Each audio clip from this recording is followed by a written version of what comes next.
In this scam awareness video, we're going to look at a very slight new twist on the jewellery store closing down scam, as well as a suit that will supposedly turn you into a boat.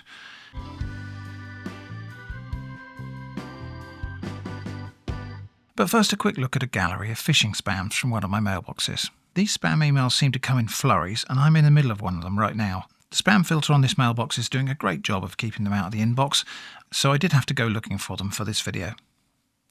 I think a lot of these are coming from the same place, as there is often a noticeable similarity in the templating, even for messages that purport to be from different companies. Doctors were stunned when they saw what was really behind age related bedroom problems. Yeah, not even slightly curious to click on that one. Miracle weight loss pill that naturally burns fat, nets biggest deal in Dragon's Den history. Dragon's Den, in case you've never heard of it, is the UK counterpart of Shark Tank. Random Cyrillic text captions, not the actual Dragon's Den panel. In fact, are these just AI-generated people? A couple of them look sort of half like people who've been on the show. Is that supposed to be Tuka Sullivan? Is that supposed to be Duncan Bannatyne? Also, why are they all holding up the product like that? And also, not the actual Daily Mail. Not that that would add a mote of weight to the claims. FedEx contacted me about delivery of the suspended package, except it's not FedEx, it's the same spammer as the last two messages, and what's a bit weird here is they went to all the trouble of making their own broken version of the FedEx logo. I'm not clicking on any of these, but I'm very sure that this one would just be a phishing page that asks for a load of personal information that would later be used in a fake bank call or something like that. B&Q, another fake version of a logo, this one offering me 50% off air conditioning. Hot topic in the UK now, again it's going to be a phishing scam. Looking for affordable life insurance? Not from QLXXP3VEI W4RP SGXL BFB TMO PO7, I'm not. Oh no, my cloud storage has been deactivated on the 24th of July. My account has been locked, it's from Google Cloud, here's their logo. Wait, or is it from storage.com? If this message reached your spam folder, please mark it as not spam. Oh no, my cloud storage has actually been deactivated on the 23rd of July. British Gas, not British Gas, would like me to claim 60% off this Volt Core Energy Saver. This might actually go through to an online sales website because these products do exist and they are a complete scam. Supposedly a device you just plug into a socket and it makes other things in your house save power. Total snake oil. Big Clive has done teardowns of a load of these things. A link in the description and card. These are just a box with a green light in it. Free €250 if I register for Hades Bet Casino. Nope, go to hell. Oh, you're already there. Claim your AA car cool box, except not from the AA. Oh no, not my cloud storage again. This time it has both expired and is completely full. Wait a minute though. What cloud storage would this be? What company? It doesn't say because they want the victims to self-select. This video is not sponsored by NordVPN, and neither is this spam email. Claim your free Bupa first aid kit. Not from Bupa. Prime Video membership has expired on the 25th of May, except this is not from Amazon. Now the AA wants to give me a dash cam. Is this in addition to the cool box or instead of? Never mind, this isn't the AA either. Oh no, my Prime membership has actually expired on the 22nd of July. And my Google Cloud on the 7th of July. No, wait, it's the 7th of Jolly. Random survey request from BT. I'm not a customer and this isn't them. Random request to share my customer experience at Currys. I haven't bought anything from them for ages. Uh-oh, storage account warning from unspecified company. Action is required before Juliet 6. No, wait, maybe the 2nd of July. At least according to whoever this company is, cloud storage service. Now a spam for a supposedly tiny air conditioning unit. It says air cooler here, but with various places experiencing heat waves, the internet is currently overrun with ads for these little fan units, some of which are just a fan with a blue light in them.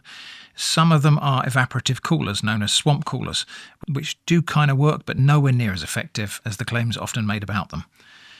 I actually had to intervene to stop an elderly relative buying one of these, believing claims they had seen that it was just a very compact and very powerful air conditioner.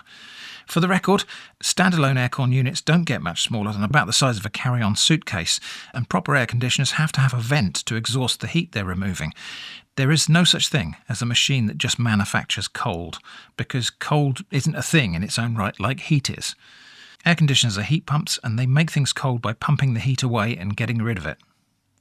If you see ads for a device that claims to be an air conditioner and has no exhaust vent, or it's smaller than a small microwave oven, it's probably a scam. There is nothing much more I can say about these AC scams that hasn't already been copiously covered by others, so I'm going to link to a Crazy Ken video. It's a few years old, but everything he says and shows in that video is still completely pertinent today, because these scams come out of the woodwork every time the weather warms up. The point of showing you all that nonsense is, I suppose, to illustrate how hard scammers and spammers are trying to get an in. For a vulnerable person, it's only a matter of time before one message out of this torrent of assorted spams happens to sound real. If you know anyone at risk, please try to find the time to sit down with them and firstly make sure their spam filter is working. Mine is doing a great job.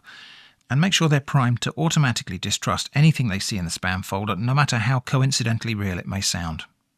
Next, here's another one of those store closing down scams that appear on social media ads, this time with the slight twist that they're supposedly giving everything away for free. Seems almost too good to be true, doesn't it? Harrison and James, not sure which one is which, are, after 46 years, closing down their store that you've never heard of, and for which the domain has only been registered since January of this year. And they're overwhelmed with gratitude, something, journey, something, chapter, passion, purpose, meaningful moments, etc. And they would, for some reason, prefer to give their remaining stock away to you, internet stranger, with whom they're trying to pretend they have some sort of social bond.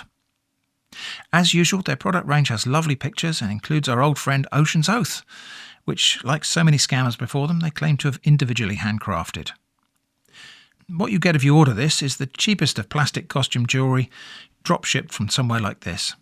Here's a picture of what Ocean's Oath actually looks like from someone who bought it for less than £3 and still wasn't happy with it. But Harrison and James are going to let you have everything for free, though. Look, it says everything is free. These oversized earrings are free. This huge bangle is free. This enormous ring is free. I expect that distorted weird thing in the background is free too, so what's the catch? Well, the catch is in plain sight in this picture. You only cover shipping. I threw together a handful of items and went halfway through the checkout process using a plausible but fake address, and it was going to cost me £120 for shipping, for a handful of jewellery. That's an absurdly high price, even with insurance, and they do claim to be in the UK, so there's not even any excuse that this could be an international consignment. And that's the scam. They've just loaded the price into the shipping cost, and as I already mentioned, you're not getting anything like the quality or material promised. You're getting pennies worth of cheap costume tat from AliExpress or somewhere. So it's the same old scam with a tiny new twist. Don't be fooled by free offers. Next is this thing that someone was kind enough to send me on Instagram. It's supposedly an inflatable motorised suit that turns the wearer into a boat. It doesn't exist, and if it did, it would be a terrible idea. It's a scam. All of these are AI-generated videos. It's still fairly obvious that they aren't real, and I will point out some of the things I spotted in a moment. But I think the level of realism in these clips, as well as the frenetic nature of the edits, makes it possible that some people might be taken in by them. Here are a few of the videos. So there's just a lot of inconsistency between the different clips here. For example, in this one, the inflatable suit encloses the feet, and the motor unit is mounted at the seat of the pants, but a moment later it's mounted bridging the knees, and the feet are not enclosed. In fact, the video weirdly transitions between these two states. This one appears to need an external pump to inflate it, but wait a moment. Let's just back up and inspect the image on the pack, which appears to be the AI's attempt to make a realistic version of the company logo. Here's another one where, hang on, there's no propulsion unit at all on this one. And whoops, that's a fractured spine. Better cut to a different shot where, wait, this suit is much more figure-hugging and the drive unit is mounted between the calves with the propeller facing upwards. No, wait, it's in the butt again. But this suit isn't inflated at all. No, wait, the drive is attached at the ankles. This guy jumps off the back of a speedboat. Again, no drive unit on this suit and no orange patch on the back. And for some reason, he's just floating there rather than disappearing rapidly as the boat speeds away from him. Better cut to a different shot, but this time the drive is some sort of box fan. No, wait, it's back like it was, but again, this suit is hardly inflated. And now it's a different guy flying along almost completely out of the water with no visible means of propulsion. Now it's this couple wearing suits that look like they're white leather and are not inflated at all, wearing shoes. No, the shoes are gone, but the jet of water is coming out of their feet. Now it's somewhere else, but not the drive unit, as that's high and dry. Now there's some sort of board underneath one of them.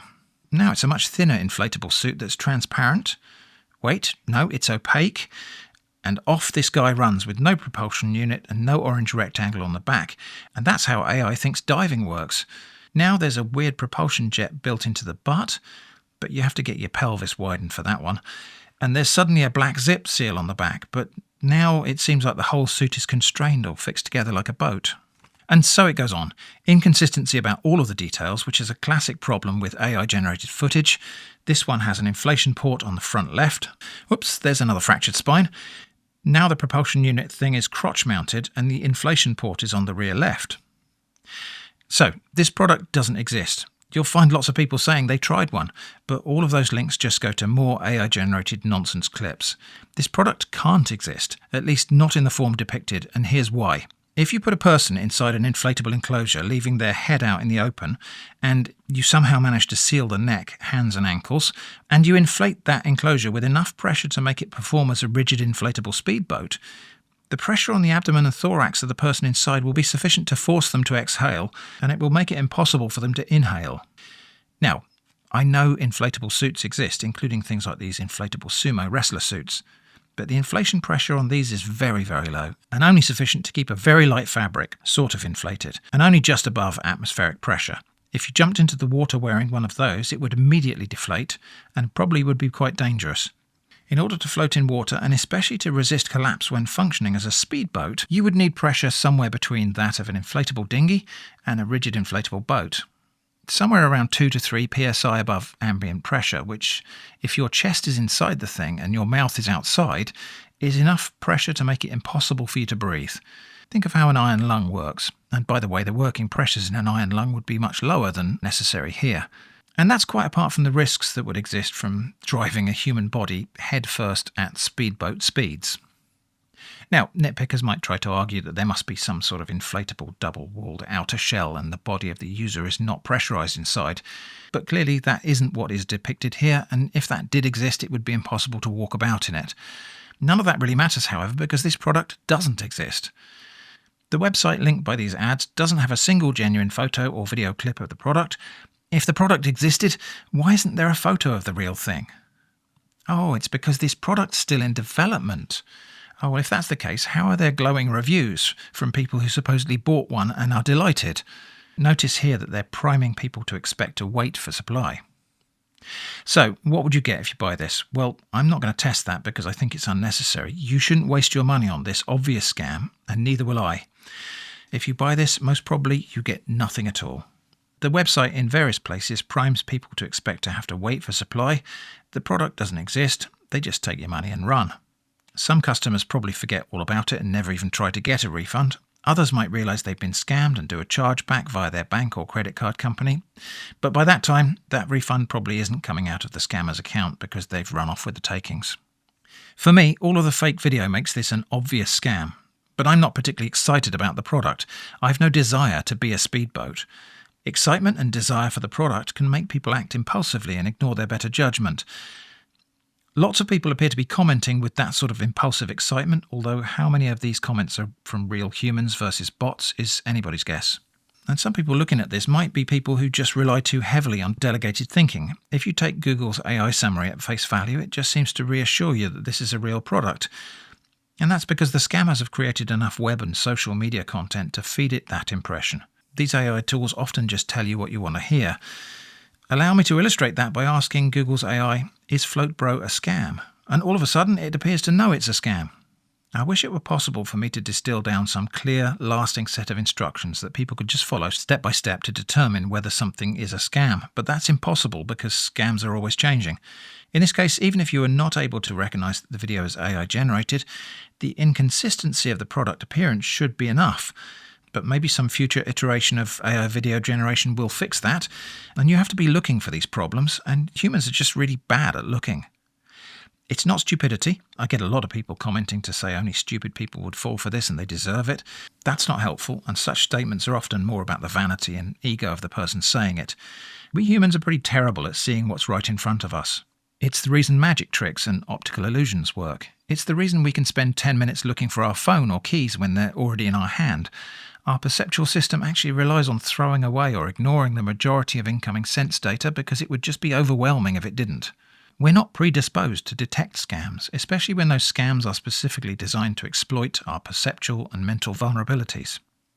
But that's not to say nothing can be done. For me, a good place to interrupt the flow is when my wallet comes out. Maybe I'm just a cheapskate is all it is, but I've sort of conditioned myself when I'm about to pay for something, especially online, to just say, wait a minute. Almost as though I expect everything to be a scam, and then I go looking to see if there's any reason to believe it's not. I'm not perfect though, and maybe one day some scammer will work around that strategy, so I'm also not resting on the assumption that my strategy is either perfect or complete. Stay vigilant. It's exhausting, but necessary. If you've managed to watch this video beyond that little bit of moralising just there, thank you, and I have faith enough now to ask you for your own tips and advice on avoiding scams. What strategies are you employing and recommending for people, maybe especially for vulnerable people, to help avoid being scammed? Please let me know in the comments. I do read them. That's all I have for now. Thanks for watching. Stay safe from scams, and I hope to see you again soon.